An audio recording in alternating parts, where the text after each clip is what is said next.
Buenas tardes, hermanos. El día de hoy es el último sermón de Jueces. Y cuando llego a este día, así cuando predicamos un libro como Jueces, o otro libro como Deuteronomio, antes hemos predicado, o como Gálatas, o como Filipenses, la conclusión siempre nos va a enseñar algo. La conclusión nos va a enseñar el mensaje general del libro. ¿Qué es lo que el libro ha querido decirnos a todos nosotros? Ese es el sermón del día de hoy. Y realmente se resume en esto lo que enseña el libro de los Jueces: el peligro de la cultura, el peligro de vivir en una sociedad como la que vivimos el día de hoy, acá en los Estados Unidos de Norteamérica, o para cualquier otro ser humano que vive en algún lugar donde existe una cultura. Y entonces vamos a ver que este libro, en el libro de los Jueces, este pasaje sintetiza el estado general del pueblo de Israel después de la conquista de la tierra prometida. En este pasaje que vamos a ver en el capítulo 17, del versículo 1 al 13, y luego los siguientes capítulos hasta la finalización del 21-25, vemos que es el epílogo del libro, es el cierre del libro. Así como el libro tuvo un prólogo del capítulo 1 al 3-6, ahora vamos a ver el epílogo del libro. Eso es la parte final del libro. Y este epílogo se divide en dos partes. Del 17:1 al 18:31 nos habla del origen del santuario de Dan. Había un hombre que se llamaba Micaía y crea un santuario, un culto dentro de Israel. Eso habla de esa parte, este epílogo, y habla la segunda parte del 19:1 al 21:25, nos habla acerca de la guerra civil que se ocasiona dentro del pueblo de Israel, la guerra contra Benjamín. Pero todo esto está en el trasfondo de la influencia de la cultura de los cananitas cuando los israelitas empiezan a vivir en la tierra prometida. Y es por eso que decimos el peligro de la cultura. Vamos a orar. Padre bueno, bendice tu palabra. Y el día de hoy, Señor, queremos orar y queremos pedirte, Señor, que tú nos hables a nuestro corazón en lo que el peligro que significa la cultura para nuestras vidas el día de hoy. En el nombre de Jesús. Amén. Hermanos, leamos el capítulo 17, del versículo 1 al versículo 2, dice así: Hubo un hombre del monte de Efraín que se llamaba Micaía, el cual dijo a su madre: Los 100,000 siclos de plata que te fueron hurtados, acerca de los cuales maldijiste y de los cuales me hablaste, he aquí el dinero está en mi poder, yo lo tomé. Entonces la madre dijo: Bendito seas de Jehová, hijo mío. Leeremos hasta el 6. Y él le devolvió los 100,000 siclos de plata a su madre, y su madre dijo: En verdad he dedicado el dinero a Jehová por mi hijo, para hacer una imagen de talla y una de fundición. Ahora pues yo te lo devuelvo. Mas él devolvió el dinero a su madre y tomó de su madre 200 siclos de plata y los dio al fundidor, quien hizo de ellos una imagen de talla, una de fundición, la cual fue puesta en la casa de Micaía. Y este hombre, Micaía, tuvo casas de dioses e hizo efod y terafines y consagró a uno de sus hijos para que fuese su sacerdote. En aquellos días no había rey en Israel, cada uno hacía lo que bien le parecía. Hermanos, cuando hemos empezado a hablar el libro de Jueces, justamente hemos encontrado estas palabras que dicen en el versículo 6, que cada uno hacía en Israel lo que bien le parecía. No hacían lo que dice o decía o dice la ley de Moisés o la palabra de Dios. Y mire, todas estas historias de los jueces que hemos hablado en todos estos meses, y cada historia de cada juez, incluyendo Sansón y de los otros jueces, han acontecido durante las primeras generaciones después de Josué, aproximadamente entre las dos primeras generaciones después de José y un poco más. Pero en esta historia vamos a encontrar, y si usted lee el capítulo 18, 19, 20 y 21, va a encontrar que intervienen como protagonistas dos levitas.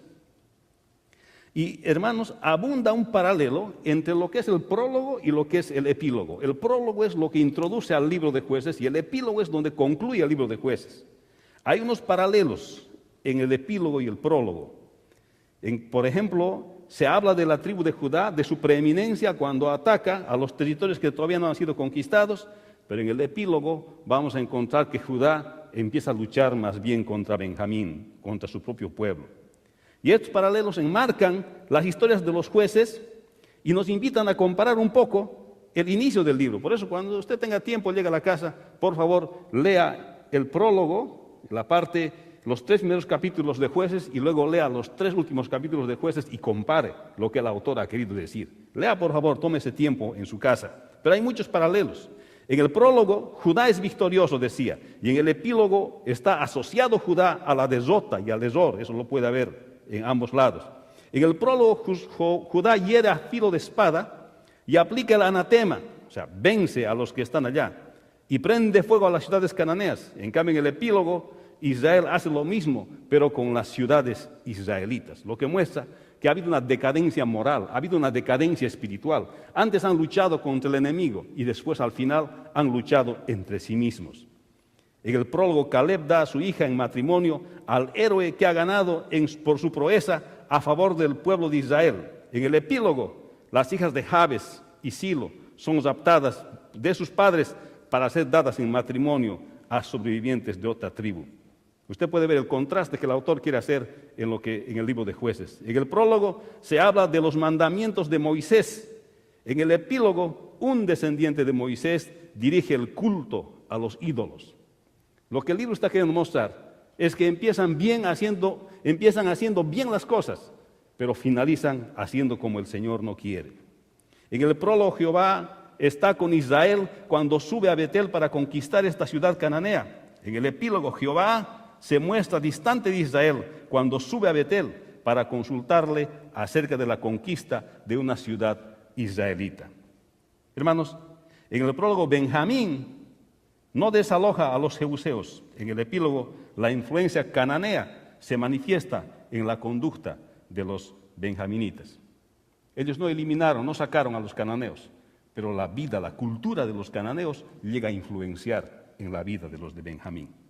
Hermanos, en el prólogo, Dan no pudo vencer a los amorreos para heredar la tierra que Jehová le había asignado, y en el epílogo abandona esa tierra para buscar otra tierra. Y justamente ahí se produce una escena en el capítulo 18 y en el capítulo 19, usted lo puede ver en casa. En el prólogo, la asamblea de Israel es acusada por Jehová de hacer pactos con los cananeos. En el epílogo, la asamblea refleja la influencia cananea al cometer atrocidades en el nombre de Jehová. El prólogo y el epílogo nos van mostrando la declinación espiritual, nos van mostrando la declinación moral en el pueblo de Israel. Se empieza haciendo bien las cosas y se acaba deteriorándose. Entonces el epílogo está compuesto por 2 partes. La primera relata el origen del santuario de Dan, del 17:1 al 18:31, que esta historia nos resalta la degradación del culto de Israel. Y la segunda nos habla de la degradación de su ética. Hermano, si usted lee el capítulo 18 y el capítulo 19, 20 y 21 de los Jueces, usted va a quedar con la boca abierta de todo lo que pasa ahí. Pero la Biblia no esconde lo que ha pasado, expresa crudamente lo que ha sucedido. Pero hay 2 cosas en el libro de Jueces. Se puede ver el decaimiento espiritual de los creyentes de Israel y se puede ver el decaimiento de la ética en el pueblo de Israel. Ya no vivían como Dios quería que vivan, sino que cada uno, dice, vivía y hacía como mejor le parecía, dice el libro, porque no había rey en Israel. Hermanos, y esto nos muestra que hay una relación estrecha entre el culto, a quien uno le da culto, y la ética que uno tiene. Hay una relación estrecha a quien yo le sirvo y la moral que yo tengo. Esto es lo que está tratando de decir el libro de Jueces. Dependiendo a quién das tu culto, es el tipo de ética y el tipo de moral que seguramente va a resultar en tu vida. Y en el versículo 1 al 2 vemos que dice, hubo un hombre del monte de Efraín que se llamaba Micaía, ya hemos leído, el cual dijo a su madre, los 1100 ciclos de plata que te fueron hurtados, acerca de los cuales maldijiste y de los cuales me hablaste, he aquí el dinero está en mi poder, y no lo tomé, yo lo tomé. Entonces la madre dijo, bendito seas de Jehová, hijo mío. Hermanos, este pasaje hasta el versículo 6 nos está hablando que los creyentes debiéramos examinarnos si nosotros no estamos cediendo a la influencia de la cultura de este tiempo. Así como los israelitas, cuando entraron a la tierra prometida, el Señor les dijo, van a eliminar a todos aquellos pueblos. Cuidado que se hagan dioses como ellos se hacen. Cuidado que ustedes vivan como ellos viven. Cuidado con desobedecer mi palabra. Porque si ustedes desobedecen mi palabra, yo no los voy a bendecir. Pero Israel hizo lo contrario. Y ahora acaba el libro de los jueces. Y cada uno hacía lo que bien le parecía. Y entonces, esta palabra está recomendando que los creyentes deben examinarse si están cediendo ante la influencia de la cultura en este tiempo. Hermanos, nosotros no hemos venido a conquistar la tierra prometida. Hay quienes comparan Estados Unidos con la tierra prometida, pero es un lugar donde podemos vivir en libertad, es un lugar donde podemos tener muchas cosas. El que quiere trabajar tiene. Todo el mundo puede prosperar dependiendo de su trabajo. Pero aquí, como hubo en la tierra prometida, hay el peligro de la cultura. Hay el peligro de la presión de la forma en que vive la sociedad. Y como todos lo hacen, se hace una cosa estándar, nos invita a nosotros a participar también de la cultura, pero en cosas que no están de acuerdo a la palabra del Señor. Y aquí vemos que Micaías, este personaje central de esta sección, y uno de los personajes principales de esta historia también, y su nombre significa, ¿quién es como Jehová? Eso significa. Es una pregunta su nombre. ¿Quién es como Jehová? Es su nombre, eso significa Micaías. ¿Quién es como Jehová? Pero aquí se puede ver que los valores morales de Micaías, y no solamente de él, sino que esta historia refleja que los valores morales de Israel en aquel tiempo no estaban de acuerdo a lo que dice la palabra del Señor. Y entonces, el creyente debiera examinar su propia moral y su propia ética. Esto nos hace reflexionar. Debemos de tomar un poco de tiempo nosotros. ¿Cómo es nuestra moral? ¿Cómo es nuestra ética? ¿Cómo nosotros procedemos? Y el autor comienza en medio de la historia enfocando la parte que más le interesa acá. Y podemos ver que la corrupción religiosa y ética ha llegado no solamente a las periferias de Israel, sino ha llegado al corazón de las mismas personas que viven en Israel. Podemos ver que era bien fácil para él decir a esta persona, yo he robado. Era bien fácil decir, yo he hecho esto, yo he hecho lo otro. Y luego, como si nada hubiese pasado. Como si nada hubiese sucedido. Y entonces su mamá maldice y dice, ¿quién me ha robado esto? Y por temor a la maldición, es que Micaías devuelve ese dinero. Y su mamá se da cuenta que ha maldecido y el que había llevado ese dinero había sido su propio hijo. Entonces piensa que una maldición con una bendición se arregla y dice, bendito seas de Jehová, hijo mío. O sea, había tanta ceguera espiritual en ese momento en Israel que merecía un análisis de la conducta moral y ética de Israel en aquel tiempo. Y así puede ser para nosotros el día de hoy la influencia de nuestra cultura también. No porque todos lo hagan es aceptable para la palabra de Dios. Nosotros tenemos que tener esa sensibilidad del Espíritu Santo de poder analizar que si las cosas que se están haciendo en la cultura son cosas que están de acuerdo a la palabra de Dios. Y si no están de acuerdo a la palabra de Dios, entonces deberíamos de modificar nuestra conducta para seguir siendo luz y sal de la tierra. ¿Cuántos dicen amén? Es un desafío, hermanos. Ustedes han visto la película Courageous, ¿verdad? Valiente. Yo tengo una de esas poleritas de Courageous, pero ya creo que yo he aumentado de peso ya, medio que me revienta con la polerita. Pero me encanta, así que me pongo. ¿Y por qué dice Courageous? Cuando camino siempre leen Courageous, ¿no? Ahí leen, y alguien se dice Courageous. Y yo les digo, si es difícil, no es tan fácil ser creyente. Requiere valor. Requiere valor, no es tan fácil. No es tan fácil decirle no a la cultura. No es tan fácil decirle no a las presiones que tiene la cultura. Pero el creyente debe examinar su propia moral y ética. Porque a veces muchos creyentes llegamos a perder la perspectiva de lo que es la ética, hermanos. Hermanos, ¿qué es la ética? ¿Qué es la moral? La moral, estaba chequeando en el diccionario. De acuerdo al diccionario Merriam-Webster, son los principios de conducta correcta o incorrecta. Es la conducta, la forma de elegir lo correcto y lo incorrecto. Es el estándar de la conducta correcta. Para los creyentes, nuestra moral viene de Dios. Porque la ética estudia la moral. En la filosofía, desde mucho tiempo atrás, se ha estudiado lo que es la moral. Y en la ética, que es parte de la filosofía, estudia lo que es la moral.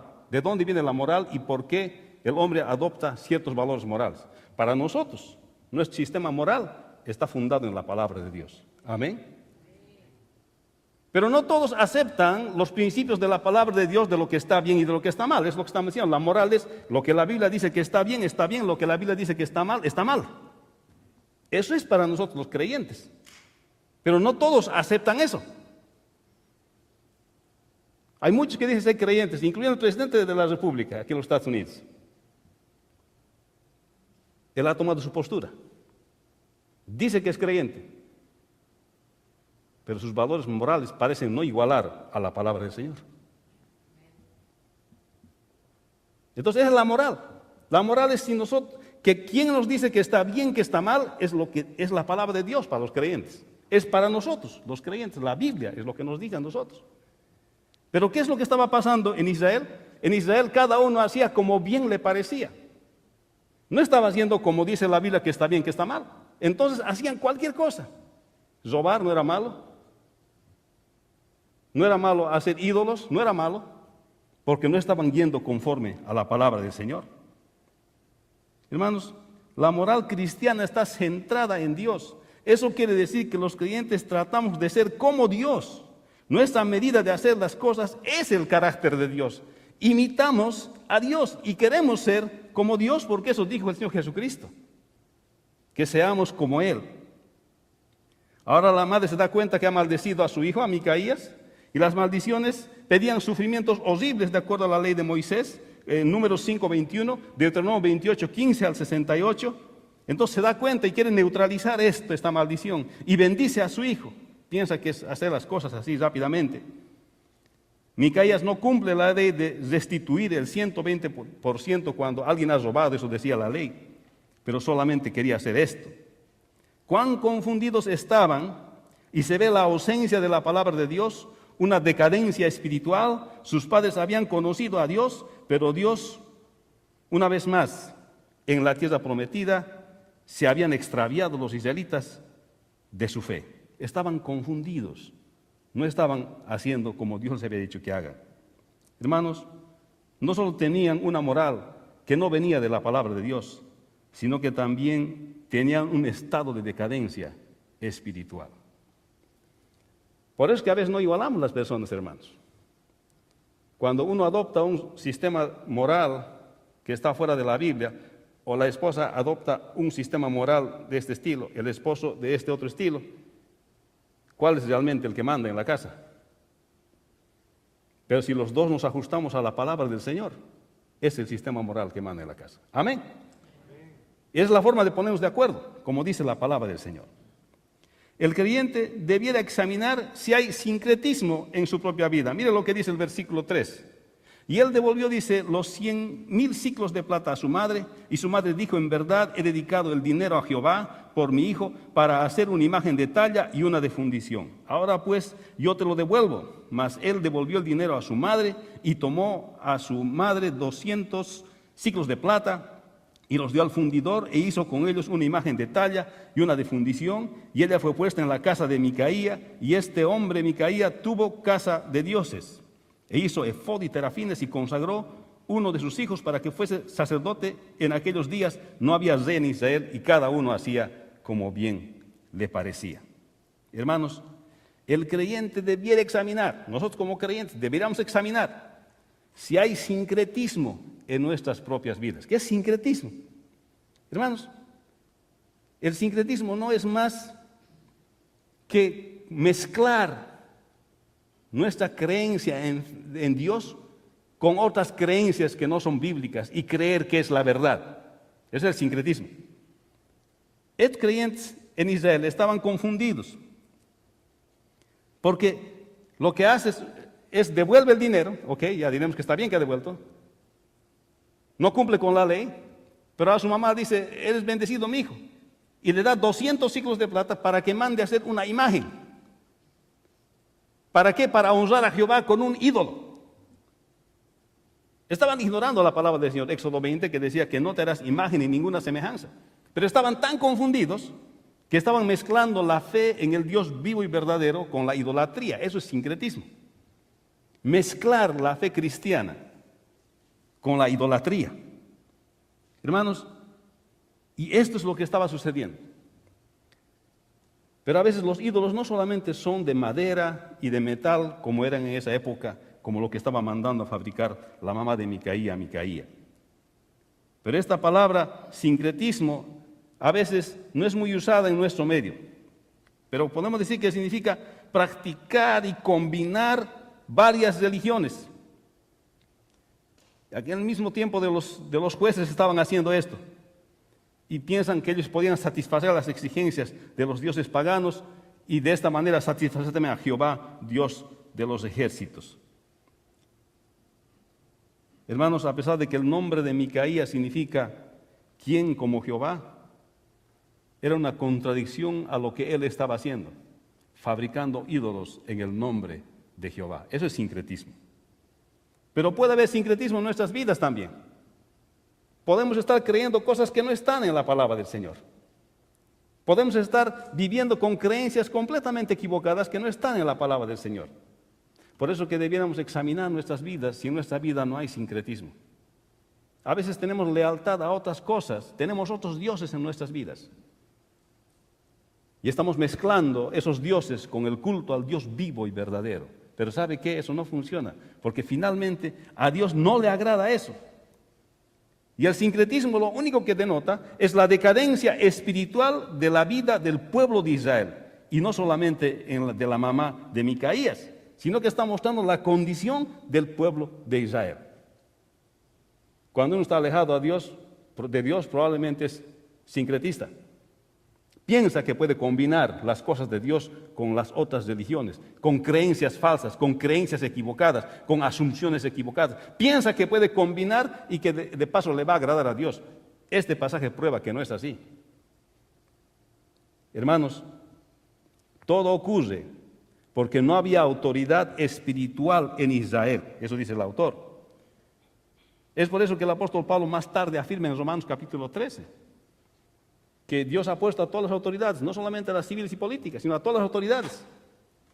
Porque las autoridades ayudan con el orden establecido y a Dios le gusta el orden. Pero como no había autoridad, en este caso, ni civil ni política, y peor espiritual en Israel, el pueblo hacía lo que quería. Pero gracias a Dios, nosotros tenemos la autoridad de la palabra de Dios. Tenemos maestros que enseñan la palabra de Dios. Vivimos en un país de derecho. Y por tanto, Dios quiere que nosotros andemos como dice la palabra de Dios. Hermanos, la organización del Estado aquí en los Estados Unidos va a ayudar para que las cosas se hagan bien, pero definitivamente nosotros somos los que gobernamos en nuestro corazón, como no ir hacia el sincretismo. Versículos 7 al 13. Dice así: había un joven de Belén, de Judá, de la tribu de Judá, el cual era levita y forastero allí. Este hombre partió de la ciudad de Belén, de Judá, para ir a vivir donde pudiera encontrar lugar. Y llegando en su camino al monte de Efraín, vino a casa de Micaía. Y Micaía le dijo: ¿de dónde vienes? Y el levita le respondió: soy de Belén de Judá, y voy a vivir donde pueda encontrar lugar. Entonces Micaía le dijo: quédate en mi casa y serás para mí padre y sacerdote, y yo te daré 10 ciclos de plata por año, y vestidos y comida. Y el levita se quedó.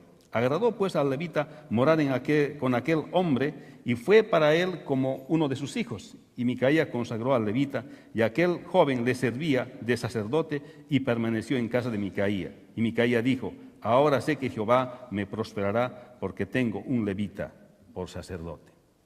Mire qué distorsión de la palabra del Señor. En esta parte podemos ver que los creyentes deben examinar su práctica de la sana doctrina. De vez en cuando debemos chequear si lo que estamos practicando en las Escrituras es la sana doctrina. Si estoy creyendo correctamente, debiera tomar el tiempo para mirar la Escritura y revisar una por una mis creencias. ¿Cómo estoy creyendo? Nosotros tenemos lo llamamos en inglés un bylaws, statement de fe tenemos, una declaración de fe tenemos aquí en la iglesia, lo puede llevar en los pasillos y Dios mediante lo vamos a traducir al español también. Y ahí están todo lo que nosotros creemos fundamentalmente en esta iglesia. Pero hermanos, los clientes debían examinar su práctica de fe de la sana doctrina. Porque cuando nosotros vemos este tipo de cosas, el creyente debería de practicar su fe por principios. Aquí hasta los levitas estaban equivocados. Este levita estaba buscando una posición donde ir y llega a la casa de Micaía. Él ya había él mismo era un sacerdote ahí en su propio culto que había organizado su mamá. Ahora él estaba buscando un lugar donde ir. Y le dicen, quédate acá con nosotros, te vamos a pagar. Y vas a estar con nosotros y vas a ser sacerdote también. Bueno, eres levita, sacerdote de Jehová. Y seguramente porque tú estés con nosotros, Dios también nos va a bendecir. O sea, unas conclusiones que estaban fuera de la palabra del Señor. Una confusión total. Y aquí se puede ver que el creyente tiene que practicar su fe por principio, no por conveniencia. No hacer lo que conviene, sino hacer lo que dice la palabra de Dios. Cuando le ofrecieron al levita que va a estar seguro, que va a tener una cosa, que va a tener otra cosa, aceptó estar ahí. Pero ahí le estaba hablando y Micaía le dice, te voy a aceptar como un padre. Dios le dio al levita la oportunidad de enseñarle la verdad a Micaía y a la casa donde él había llegado. Pero él decidió, siendo levita, dar el culto a estos dioses falsos que ellos mismos habían instalado en aquella casa. No aprovechó la oportunidad de enseñarles correctamente la palabra del Señor. ¿Y de dónde habían aprendido esto los israelitas? ¿De dónde sabían hacer estos terafines y hacer estos efods y hacer estos dioses falsos? Habían aprendido la cultura que les rodeaba en la tierra prometida. Es la misma situación del día de hoy, hermanos. Cuidado con aprender cosas de la cultura que no son bíblicas. Cuidado con aceptar y practicar cosas de la cultura que no están de acuerdo a la palabra del Señor. Cuidado con practicar el sincretismo espiritual en tu propia vida. Cuidado con adoptar cosas para tu familia que no se deben hacer. El peligro de la cultura. Es fácil hacerse adicto a algo el día de hoy. La cultura nos trae muchas cosas. Y la publicidad en la televisión te dice, you deserve it, tú lo mereces. Tú mereces esto, tú mereces lo otro. Todos merecemos, hermano. Nosotros no merecemos nada. Pero para hacernos comprar nos dicen que merecemos todo. Y el que se lo cree, compra. Y aquí vemos en el versículo 11 al 13, dice, agradó pues al levita morar con aquel hombre. Y fue para él como uno de sus hijos. Y Micaía consagró al levita y aquel joven le servía de sacerdote y permaneció en casa de Micaía. Y Micaía dijo, ahora sé que Jehová me prosperará porque tengo un levita por sacerdote. ¿Sabe qué, hermano?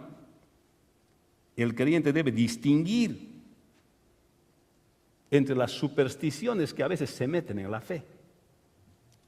Aquí está diciendo, porque el levita está en mi casa, ahora Dios me va a bendecir. ¿Dónde dice eso la palabra del Señor? ¿Dónde dice porque el levita está en la casa, ahora todo te va a ir bien aunque te portes mal? Estaba creyendo y creando una superstición. A veces, hermanos, los creyentes hacemos supersticiones de cosas que no deben hacer. Por ejemplo, hay personas que piensan que la Biblia como libro, si lo pone bajo su almohada le va a hacer bien. Yo prefiero que lo lea, hermano. Ponle al niño que duerma con la Biblia, pensando que la Biblia como libro le protege. Esa es una superstición, porque lo que está escrito aquí es la viva palabra de Dios. Y Dios quiere que la practiquemos, que la leamos, que adoptemos como forma de vida, no como amuleto. Hermanos, y a veces creamos otras supersticiones. Oh, dice, por lo menos debo ir a la iglesia unos 2, 3 veces al año para que me vaya bien. Superstición. Y así vamos creando ciertas creencias, adoptamos que incorporamos a nuestro sistema de fe y pensamos que estamos haciendo lo correcto. Sin embargo, los creyentes debiéramos examinarnos en la práctica de la sana doctrina, porque debemos practicar nuestra fe por principios y aparte de eso, debemos distinguir entre aquellas supersticiones que están queriendo entrar en nuestras vidas por influencia de la cultura de afuera. Hermanos, a veces pensamos que la iglesia es como ir al cine también. Bueno, hay que ir a ver un ratito, un rato. Hermanos, la palabra dice, no dejando de congregarnos como algunos tienen por costumbre. Hacemos por principio. ¿Amén? Porque así tiene que ser. Pero aquí vemos cómo estaba practicando una superstición. Pensaba que Micaía, que Dios le va a bendecir porque tenía al levita. Y no importa qué culto estaba haciendo el levita, que estaba adorando a un Dios falso. Bueno, porque era levita, pues tenía que hacerse. Pero no es así, hermanos. Muestra una total ignorancia de la palabra del Señor. Hermanos, algunos piensan que con solo decir Jesús, ya todo va a ir bien. Di Jesús, ya todo te va a ir bien. ¿Y dónde está la obediencia? ¿Dónde está el caminar como el Maestro ha dicho? A veces creamos supersticiones con cosas que no deben estar en nuestro sistema de fe. Y todo esto estaba pasando, hermanos, en el pueblo de Israel. Estaban viviendo y cada uno hacía como bien le parecía. Había una decadencia ética y moral en Israel y también había un alejamiento espiritual en Israel. Y por tanto estaban fabricando dioses, estaban andando en todas estas cosas. Y por eso Dios les mandó jueces para hacerlos volver vez tras vez para el verdadero camino. Hermanos, los creyentes debiéramos examinarnos siempre si estamos cediendo ante la influencia de la cultura en nuestro tiempo. Los creyentes debiéramos examinarnos siempre si nuestra práctica es de la sana doctrina en nuestra vida. En resumen, Jueces está diciendo que nosotros debiéramos tener cuidado con las presiones que ofrece el mundo el día de hoy, no porque todos lo adopten, es bíblico y es escritural, queridos hermanos. Amén. Incluso hay leyes aquí en los Estados Unidos que no son bíblicas y escriturales, son legales, pero lo legal no siempre es bíblico, hermano. No porque sea legal es bíblico. Se pueden legalizar muchas cosas, pero no todo lo que se legaliza es bíblico, hermano. Nuestra obediencia es ante el Dios vivo y verdadero. Amén. El mensaje de Jueces para nosotros es cómo nosotros reaccionamos frente a la cultura e incluso a la cultura dentro del cristianismo. ¿Cómo reaccionamos nosotros? La palabra recomienda que ninguno que milita se enrede en los negocios de la vida. Estamos enfrentando la cultura como buenos soldados de Jesucristo.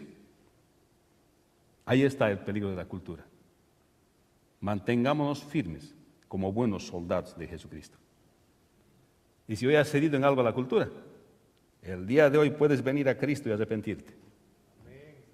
Venir al Señor y arrepentirte. Señor, me he dado cuenta que pensé que estaba haciendo bien, porque la mayoría manda, Señor, pero la mayoría está equivocado, Señor. Porque en la fe no hay democracia, hermanos. No porque 51% de la gente está correcto. No es así. La mayoría puede estar haciendo lo incorrecto. Y así como Billy Graham decía, puedo ser sincero, pero estar sinceramente equivocado. Así que si hay algo en mi vida el día de hoy, si necesito arrepentirme de algo que parecía que estoy haciendo bien, pero no estoy haciendo bien, el día de hoy es el día de venir al Señor y decir, Señor, yo quiero basar mi vida moral como dice la Biblia, quiero basar mi ética como dice la Biblia, quiero obedecer tu palabra, quiero servirte, Señor, como dice tu palabra. Eso es lo que quiero hacer. Y este es el mensaje de Jueces para todos nosotros. Que nosotros vayamos a la palabra y hagamos y adoptemos la Biblia como nuestra referencia para saber qué está bien y para saber qué está mal. Eso dice la palabra del Señor. Amén. Vamos a orar. Padre bueno, bendice tu palabra. Gracias por este día y gracias por la conclusión, Señor, de Jueces. Que nos enseña un mensaje claro, que nos habla, Señor, que nuestra moral tiene que estar centrada en la Biblia y que nuestra ética, Señor, tiene que ser, Señor, como dice tu palabra. Señor, te pedimos que nos ayudes a analizar nuestras propias vidas. Te pedimos, Señor, que nos ayudes a mirar, Señor, nuestra práctica de fe y que podamos caminar firmes como soldados tuyos, firmes ante los ataques y la presión de la cultura. En el nombre de Jesús, tu Hijo amado. Amén. Señor les bendiga.